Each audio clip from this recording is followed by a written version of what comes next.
Hey buddy, how you doing, man?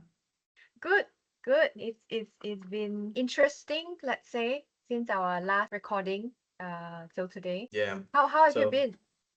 good, good. Just busy with a few searches and also excited to have something like this every week. To have a podcast running. It's something to look forward for, but really trying to juggle time between doing searches and also this. But it's good to have. No complaints. We've done our first episode, and one of the feedback that we got, obviously, I think from your side as well, is the videos are really really long. Um, the idea here was to keep it at a conversational level, just like two people just having a simple coffee chat and discussing things. Yeah, but I think we have sort of established this thing that trust is something that is really important in the process, right? Because we are all human beings. And something interesting after that podcast is that I have received some direct messages as well that says that some of these things that we mentioned were quite useful. So I am happy to hear that it resonates with people, both job searchers and as well as employers. So what about you on your side? What kind of feedback have you received? There was one thing that was asked by a candidate of mine because I put Okay. the YouTube link on my WhatsApp story as well. So the candidates that I work with, they also see the video. I mean, I've traveled with this candidate for really a long time. The person knows me very well. The main tool that actually gets the candidate to the client is the CV, right? Yeah. So if you have had an unfortunate situation and you are really being honest about putting all this information on the CV, Mm. the person who is looking at that CV, it can be put it into one side saying, hey, CV is too jumpy or short Mm. career durations here and there. How is this candidate going to tell that story? Okay, unfortunately, this didn't really work out, etc., on that CV, which made sense because I mean, I roughly had an idea how to address that, but I Mm. wanted to bring that as a small scenario for today's topic because I think this will complete the full trust episode. What do you think about that? As much as we want to be honest, right, there's also this part about how do we tell our story, as you said, through the CV. I do see sometimes in such situation, this is where perhaps a short cover letter might be helpful. These days, I'm beginning to see cover letters as something that people might not necessarily read, but if you have a compelling story, like I have a career gap, and that is, I'm sure, a question that potential employers will ask. So this is what I'm doing. If I were to advise myself, is to put together a very simple cover letter, maybe in point forms, to address what have I been doing in the last year during my career gap. You don't have to tell your entire life story, right? But what are your thoughts about that? There are two angles to this. One, if there is a recruiter in the picture and I'm trying to represent that candidate, and if I need to send that CV to the client, I will always add a reasons for leaving last organization for each and every part of the career. So in that, I can put a small brief note about what has happened. And since I will have the working relationship with the client, I will have the chance to speak to the client, explain the situation. So there is that advantage.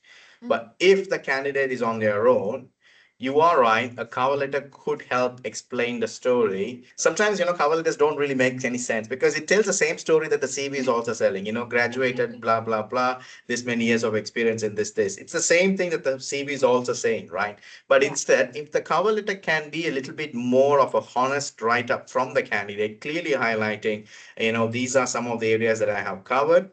And if you're wondering about the reasons for leaving, here's the story. But a short and sweet version of it is actually more helpful than writing a long history or an essay about what has really happened. So Yeah. I really encourage the candidate to have the career snapshot. Okay, if it is too jumpy, that is fine. But under the company's name or under the duration, within brackets, reason for leaving, small certain specific words can be highlighted there.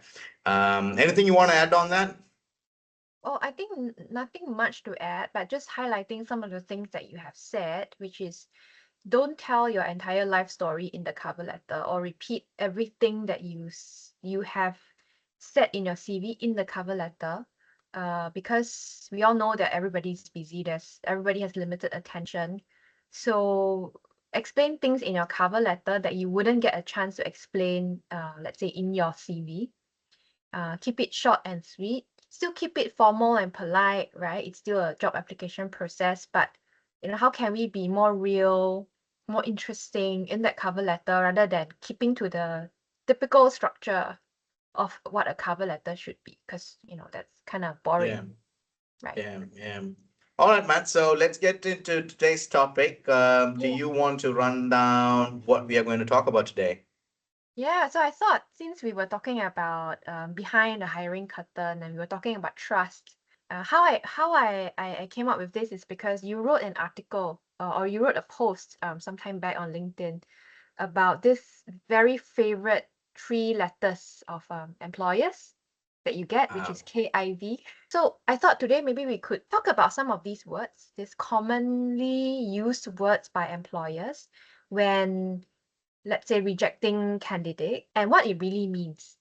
Yeah, that would be a great topic for our episode two. Let's dive into it. But before we begin, there is one thing that I wanted to register very clearly. A rejection is sometimes is not always about the candidate, isn't it? A Mm, candidate should not really take that literally, trying to connect that to their experience or where things have gone wrong about the interview. And at times, mm, it's also more about the client's mm, situation. There could be a lot more agendas that the client candidate is not aware of. There is always more to the stories. I think that's one thing that I want to register.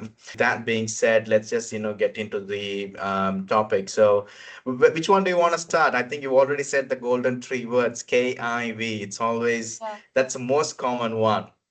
Yeah, keep in view, right? Yeah, so Yeah. you said very correctly last podcast as well that rejections can be very disappointing. So I think this is exactly what we want to try to do as well, right? Demystify the what it means. Okay, I wouldn't say what it definitely means, but what it might mean. And it's often not about the candidate. Some of the candidates do accept it as a closure, but KIV is not really a closure. It's just a Mhm. it's a comma, isn't it? It's like a holding pattern, like the flight is landing, but it's not really landing. It's a holding pattern. And if I think about the times that I've used the term KIV, it would often mean that, okay, the candidate is ticks some of my boxes, let's say. I'm happy with certain things, but there could be other things that I'm not so sure about. But I'm not rejecting the candidate yet because I might still have a few more interviews to go. And so that's why this candidate is on a KIV list. Yeah.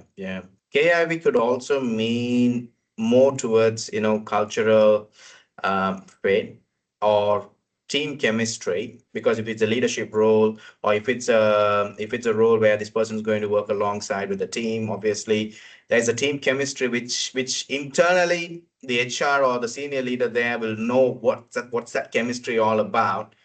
Either it could be the communication style or it could be more about the candidate's personality that doesn't really gel well there, and you can't really put a specific reason to highlight that, isn't it? Maybe that's why the sugar coating really comes in. Keep in view, we will try to see if there are more better candidates, or revisit if we need it as a backup. Basically it's a backup, isn't it? Yeah, it is a backup. I mean, we have situations where we do go back to the KIV candidate. And you have just also brought up another famous two words that people like to use all the time, I think, culture fit. We are looking for culture fit, but we are concerned that the candidate doesn't have that. So as a recruiter, when you hear this from your clients, what do they usually mean to you? For example, there are a couple of clients where the environment is very, very fast. It's very fast paced, and basically it's a roller coaster ride. As an interview, I know how this job's culture is going to be, right? And this person, who's getting interviewed, the way how he communicates and based on the companies that he's coming from, I can already see that this person is not going to blend well with this environment, right? Mm, He or she may be really looking at the job, the scope, the future career growth opportunities, the package, and everything. Okay, this person's when is going to come in on day one. It may be overwhelming, or it may be too much to handle for them to like get up to full speed, or third one, they may be able to blend in, but the time taken is going to be a lot more. But is that individual ready for that? The only way you can test that is, hey, this is going to be a very fast-paced environment. You can see how fast, things are moving ahead. Can you visualize yourself, in that scenario? So the question is, does the candidate get that in-depth answer as what I walked through in that scenario, or they will simply get an answer, not the best culture fit, right, as a feedback? I don't think the candidates also hear the culture fit scenario. It's more like, KIV is what they normally hear. Yeah, I think culture fit, like I've seen real culture fit issues before. Mm, Um, say for example, we like hiring people who are self-aware, and then we come across a candidate who is completely not self-aware, let's say. And just to be nice, I don't wanna say that, oh, this candidate is totally not self-aware. I might say then that, oh, there is a culture fit. And then, but I'm also conscious that there are culture fit that is disguised as bias. mm. True. Because we are looking for, or a leader is looking for mini me's. And today I saw another post on LinkedIn that talks about that as well. It's not just happening in hiring from external. It's also happening in hiring internally as well. If you have an example of somebody that has worked out before, right? You would tend to have the tendency to look for somebody who is similar to that person. Mm. So culture fit can be disguised as something like that, which I would clearly say is a form of bias. Biasness. Yeah. Um, it's not a bad word, right? Bias. It's just the way we look at things sometimes from a lens that is colored by something else. It's common everywhere. We have all these trainings about the different forms of bias. Um, in the spirit to be more inclusive, right? But knowing in your mind and being aware of it is also quite different from actually, doing it, especially when there is real pressures, especially when there are things at stake. It's Mm, very, very common for us to go back to what we are comfortable with. And that's just human. mm, So which is why we do have things like panel interviews. We do have other functions that come in, like your talent acquisition function, your HR function, and all of that. As much as possible, we try to be as objective as possible, but we can't deny the fact that this, again, I want to reiterate that this is a very human process. They're working with a human being. 9 out of 10 times, somebody would hire that person that they can have a beer with compared to the person that they think they will not enjoy working with. For a candidate, you know yourself the best, you put your best foot forward, right? And then the company will be the best, let's say, judge of what they need. And then we want to find the fit there. So if there is the reason is culture fit, I wouldn't feel too badly about myself as a candidate, but I will reflect and I would probably ask more questions about, okay, what, if possible, what do they mean really by culture fit? If there is possibility of getting more specific reasons, I mm. think that would be very, very helpful. Right. Yeah. An SME versus an MNC, right? Mm, You take that scenario.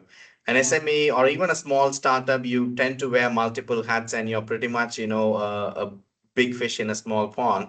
But when then suddenly you go into a more structured, a corporate environment where you have one piece of your responsibility clearly defined, and that's what you're going to be doing. Now you are a small fish in a big pond, isn't it? During the interview, if I have a variety of different choices of candidates, I would also try to see this as a sensible element of match. I'm not saying that the candidate needs to be rejected because of that. What I'm trying to say is the candidate, does he have the visibility of this is what exactly he or she is stepping into? Is he or she ready for that? And are they willing to give that time and effort to adapt to this particular new environment? That's the main challenge. So Mm, again, if you want to reject a candidate based on this, again, it still goes back to the KIV or the culture fit environment, isn't it? But if you are really looking that candidate, of course, it's assuming that they don't have any other better candidates, so they have to come back to that process. So someone who's been labeled as, culture fit as a concern. Do you think there's a chance for things to be worked out? That's a great question. I think there is. I think if we leave the rejection reason as is, then of course, then there is no way in, and But if we are able to ask more questions, let's say maybe if you represent a candidate and you can ask more specifically, okay, what do you mean by culture fit? What specific concerns are there? And if Mm, the employer is also willing to share the actual reasons, then I think that is the way in as well, right? Then that is a way for us to not say defend. I wouldn't like to use the word defend here, but try to see whether the concern is valid. And if it's not, try and see whether that can be addressed in some right. ways. I know some concerns can be addressed by, let's say, for the candidate to meet the other team members. Yeah. Uh, in the team, right? That might be a good way to also check some of these things as well. So yes, I think it's not a dead end. Right. KIV is never a dead end, I think. Assuming now the search has just started, you received a few profiles, and let's say that's the first candidate whom you have interviewed. Mm. Sometimes I felt that the first candidate who gets interviewed for a role is always on the KIV. Have you noticed that? Unless it's a very, very critical role, or maybe they have combed the market, has never worked out, then it becomes a solution centric, Mm. candidate. But if it's a fresh search, the first candidate is always going to be on KIV. Yeah, I'm laughing because yes, it's true. I mean, we are risk optimizers, right? Even if we find the first candidate who is very, very strong, we'll be like, I wonder what I can find with if I meet another candidate. Exactly. But I also feel like there's risk involved here as well for the Mm, employer, because I've seen so many instances where, okay, we meet a good candidate, first few candidates were great, and then because we want to shop more, we want to window shop more, we drag the process, and then hiring managers go on holiday, la la la la. Before you know it, it's 2 months, and you keep meeting candidates, and then you realize that, hey, okay, these candidates are not as good as the first or second one that I've met, and then you go back to the candidate and you're like, oh dear, this candidate already has 3 offers, and then now you're at a point where you have to put out like the best offer. I'm not saying that that's not a good thing, but there is a risk for the employer as well. So I think what's probably missing here is clarity in terms of what the employer really is looking for. And it's not often so easy, I think, especially for mid to senior level roles, because they're getting a lot more complex these days. A lot of times you're, as a leader, you're being asked to wear multiple hats. And I think the danger here is that as hiring party, you always want to try to optimize for the most things that you can tick off the box. But I think there needs to be a differentiation between what are essential skill sets that you cannot train, you cannot afford to train. For you need this person to be there from the get-go. What are the things that you can afford to train for? There's space for growth. And also what kind of qualities, let's say, the human skills that needs to be there to help the person succeed in the role long term. mm, mm, Because as we know, things are always changing. So if we don't have clarity over these 3 things, then it will become really like a shopping exercise. And it's mm. just exhausting for everybody. Anything else you want to cover on the KIV part or cultural No, fit? no, I think that is really quite interesting already. Also hearing from your perspective as well. And I can see as you were discussing it, it is something, it's a concept that is very frustrating for you as well as a recruiter trying to help both the client and the candidate. But I have a couple of other words that I think you would hear a lot as well. Um, One is that the candidate is overqualified, and also on the other spectrum, that they are looking for somebody who is more senior. I'm sure you have heard of these Yeah. before. Yeah. Looking for someone more senior, candidate overqualified. Even specific would be we are looking for someone more strategic, Mm, or we are looking for someone more operational. mm, That more is something that gets, popped up here and there. The candidate is willing to do hands-on, or they're willing to step down to an individual contributor. The candidate is willing to do that, but from a client side, they see it as a concern. From a client's mindset, it is more about is this candidate genuinely interested in the role, or is this candidate taking this job as a stepping stone? Um, and what if they find a leadership position later on? Will they be Yeah. leaving? Right? That's their natural thought process. But that's one thing immediately that pops up when you say overqualified. What are your thoughts? Yeah, it's a very valid concern. I would love to hire this person. I think this person will be great. But if I hire this person, am I gonna have to restart the recruitment process in a year's time or less than a year? I don't have a cure for this. Neither do I have a crystal ball of whether the person will leave or not. For an employer, is it something that is worth still qualifying further? But I think it is helpful for the hiring panel to be open with the candidate. If the candidate is good and you really want the candidate on board, but there is this concern, I think it is good to have an open conversation about this. Like, look, we are really impressed with your experience. We think you'll be a value add here, but we are also concerned that this is a role that it's only going to be temporary for you. And if from a candidate's perspective, it is really indeed a stepping stone, I would hope that the candidate is also open about that, because I Yeah, think what they're concerned about is like, is it going to be a surprise? Like, we're in the middle of a project and then you tender your resignation. So yeah, let's not do this to both parties, right? If despite your best efforts, your candidate still leaves after 1 year, I feel like we can't control the what other people do, right? And yeah, as an organization, I think the best we can do is to wish people the best. But yeah, this risk mitigation mindset is very real. And I think the best that a candidate can do is to try and have an open conversation about that. And if you really think that this might be a concern, it might even be worth bringing it up in an interview. yeah. That's well said. Because we really need to acknowledge the fact that every candidate's ideal situation is to move forward in their careers, right? When once you step into a leadership pathway, the natural progression is more towards, the next step in leadership, and that's how it always evolves. Whenever a candidate says that they are willing to step down and do an individual contributor role, the story has to be real. But if someone's in a situation where they don't want to manage a team hereafter, they simply want to be, getting down to an individual contributor role Yeah. where their impact on the business is direct, and they are happy to go down that route. It is Yeah. valid, right? For Yeah. some of professions, it's a very valid one. I mean, even in the recruitment line, managing a team is one story. Sometimes being a principal consultant is another different story. So different professions will have some areas where this could be done. If this is clearly acknowledged, and if an employer really sees this as a concern, I don't really blame the employer, because this is against the tide, unless the person has a valid reason. Having this as a topic to be discussed during the interview will really try to bring out the truth from both sides. At least if the understanding is clear, there's nothing wrong in proceeding further if both parties align. But having this as hidden agenda and using it as a stepping stone and assuming that the client is not going to question it, I think that would be a false hope to have from the candidate side, isn't it?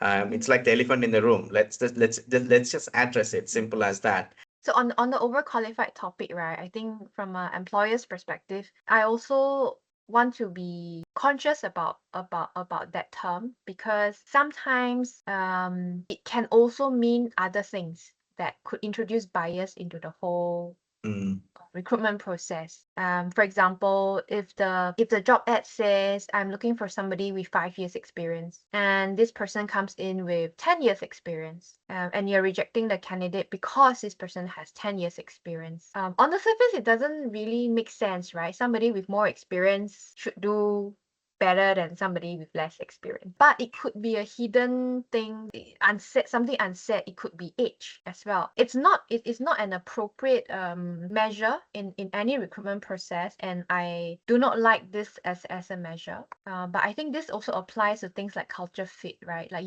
if you have a team of young people, and then you have somebody who is much more mature come into the process, you might be wondering, is this guy gonna fit into the team, the culture of the team?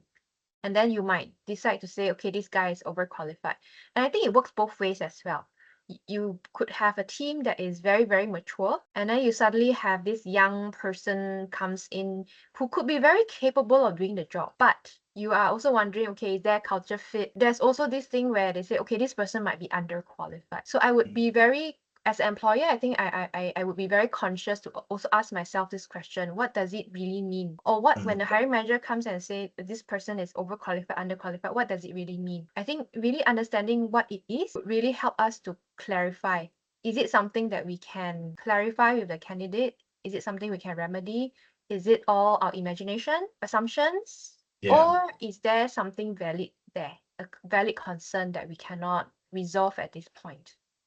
Yeah, yeah. And when we discuss about age, it is a factor that is never put in black and white on any particular situation, but it is there on the back of the discussion. Any feedback that we get or any senior related, candidates that we deal with, it is there on the discussion. And then there's also the educational background as well. We have got a certain level of hierarchy there. So degree, masters, and the PhD is also going to be there. And this is also something that could be taken as a factor for classifying someone as underqualified, overqualified. Ultimately, it goes down to the choices that the employer has, right? If they have ideal candidates within their framework that they're looking for, bingo, it works. The rest of the candidates, they can get their feedback. So where it gets interesting is when the employer does not really have that ideal choice and they want to revisit or relook at these candidates who are under the overqualified and underqualified situation. The fact is the candidates have expressed interest that otherwise, they wouldn't have received the CV. So that's done. So the candidates have expressed interest. Now, how is this employer going to assess these individuals in such a way that they can give them a chance to get in without being used as a stepping stone? I think that's the major problem that we are really trying to solve. Yeah, actually, as you were talking about all the different factors, right, it made me reflect as well that I wish we could go beyond all of these things. I know it's very common for people to say, I need a degree holder, because degrees are so common nowadays. Rather than demanding the degree, I think it's probably helpful to understand why are we asking for a degree? Because even with degrees, not every degree is the same, right? So are you looking for academic agility? Are you looking for learning agility? Are you looking for that critical thinking? What is it that you're looking for? Because saying if I reject this candidate because this person has no degree but substantial uh experience, I think is kind of also missing the whole point about recruitment. Mhm. That's my True. personal thought, right? Because I've seen cases where it's quite sad that because the person doesn't have a degree, so he or she misses an internal promotion, even though he or she is very Right. capable doing that job. And I think that is a very, very sad situation, because as much as you want to retain your talents and all of that stuff, you are sticking to very sometimes unreasonable standards that you don't even know why you're sticking to them for. Even when we talk about sensitive things like age, when you say age, right, what does it really mean? What are the biases that you are thinking about? Even there are valid stuff, but there are also things that comes from assumption that, oh, a young person would not be able to work with senior stakeholders, or a senior person will not be able to understand AI. I think these are assumptions. Right, right. Another important point that I wanted to highlight is the candidate's ability to use the opportunity to convince the employer to have some more options on the table. I've had situations where a permanent opportunity becomes a contract opportunity just purely because of the candidate's capability. For example, this is something that I've seen quite a lot on senior talents, especially super senior candidates who have pretty much done it all, seen it all. Their experience when they are out of a job, they can be easily picked by a competitor on a certain but specific timeline contract to help them achieve what they have done with their previous organization. Mm. And this couldn't be carved out as a permanent opportunity by the client, but it could be carved out as a contract opportunity, clearly defining what is expected of this particular candidate and the timelines to be discussed. 3 to 4 years contract, is still somewhat a certain career episode in your career history, isn't it? Employers seem to be a lot more comfortable in having that as an approach versus carving a permanent opportunity for such a senior talent. Yeah, definitely. I think what you're referring to, project-based fractional work, right, is Mm, becoming more and more popular these days, because companies don't necessarily need that senior talent for the long run, but they may need help for a particular period of time and for a particular goal. And I think this probably could also apply to on the other end of the spectrum as well, right? Your very young talents out there. I think it's very the common problem we hear these days is that there isn't enough junior roles or fresh graduate roles, right? So I Yeah. wonder if there might be similar opportunities there that can be created by employers for such young talents. Not so much from a social perspective or giving back to society kind of a thing, but that I do believe that there are areas or pockets where we can use the perspective and the talents that these young people can bring to the table. Yeah, yeah.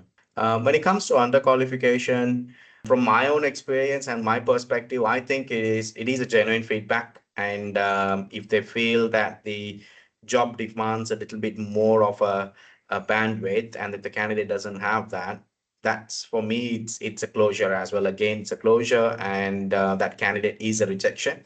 And I would rather focus on finding the more better quality candidates on that level. So let's just summarize what we have actually discussed here as a key takeaway. Yeah. If you hear culture fit as a feedback, the worst thing to do is apologizing for being yourself or overcorrecting your personality. That's the worst thing to do. Candidates should never go down that road. But a healthy response could be, what part of your working style is different from that's being expected. That's the way how you can actually try to reflect could whether it demands another round, or you got to ask yourself, do you want to be in that environment? That's the key takeaway there, isn't it? For when someone says culture fit, because it's not always about you, it's also about the client's environment and their place. So do you really want to go into that environment? Anything you want to add on that? I think you're spot on. So, as you said, reflect on that, whether it's valid, it's not valid. And secondly, ask yourself whether this is the environment that you want to be in. Because it's also valid to say thank you and respect that and then focus your energy on something else. Yeah. And then for seniority, the worst thing to do is not to chop down on your experience to look smaller or maybe bigger, or inflate your title to make it look bigger. What it really needs to reframe is down to, do you have a valid reason that the employer can understand why you are willing to take that job, or why you're trying for that job? From an overqualification perspective, you want to justify, this is the reason and this is where I can contribute, and trying to keep the door open as possible. Can this be a contract where I can just do this particular portion of this role, or have this as an objective? Can we put a timeline to it? Trying to have more options on the table for the employee to consider. For the underqualification part, I think it ultimately comes down to how you're confident in doing that job, despite when the challenge is being clearly highlighted that you don't have this and this for you to get there, right? Either it could be education or maybe the years of experience. In that case, ask yourself, do you really want to try this as a challenge? If it is so, why? Or second, just try to see if you got any other ammunitions that you can cover for that. You have a diploma, you do not have a degree, but you have plans to do a degree in the future. Can that be something that could be told to the client? If they are really trying to understand that you got the drive to do it, things could be a little bit more helpful in that particular decision. Put it very well into what not to do and what you could do. But I particularly like what you said. Whether you're overqualified or underqualified, don't be so quick to chop yourself down to fit in the mold or Mm. inflate yourself up to an Yeah. extent where you don't see you don't recognize yourself anymore, right? So still be as real, as authentic as possible and be proactive. I think that's what you're trying to say, right? Be proactive in trying to address concerns from the other side of the table. Put yourself in the position of the hiring manager and think about what concerns or questions you might be able to address. And if you have the opportunity to address that in the interview, do that. If you want to feel like it's an important thing to address and you want to do it through a cover letter, do it. Put it in a very simple manner, in a very real and simple manner. And I think from a candidate's perspective, that's the best we can do. And then for the rest, I guess it's, up to the employer to decide as well, right? Is it worth pursuing or not? So yeah, it looks like we have covered some common terms that candidates come across when they are rejected. Hopefully, this illuminates a little bit some of the reasons behind the scenes. And I just want to reiterate what you have said early in our conversation, that rejections are by no means a reflection of the person's value or qualification, and it is use it as a useful reflection point. Use it as a point where if you think you can do something about it, do it. But if not, then other people's decisions shouldn't be the reason for your lack of self-worth or inflated Yeah. self-worth. Okay, that's, I don't know if people are watching this video, what other words that they have heard before that has stayed with them, and they're wondering what really it means. I would love to know that, because I think we covered some of the common ones, but definitely it's not exhaustive list. Well said, man. That's exactly what we wanted to register on this episode. I think we've covered most of the key areas with some good, interesting examples as well. And these are real life, examples as well, because we've been, speaking to such candidates, we've dealt with, such clients, and we have this on a day-to-day basis. So hopefully it's useful for the viewers. And ciao. So let's wrap this up, and I will see you in the next episode then. Yeah, looking forward to that. Thank you. Yeah. Thank you so much for your time, man. You take care. Bye bye.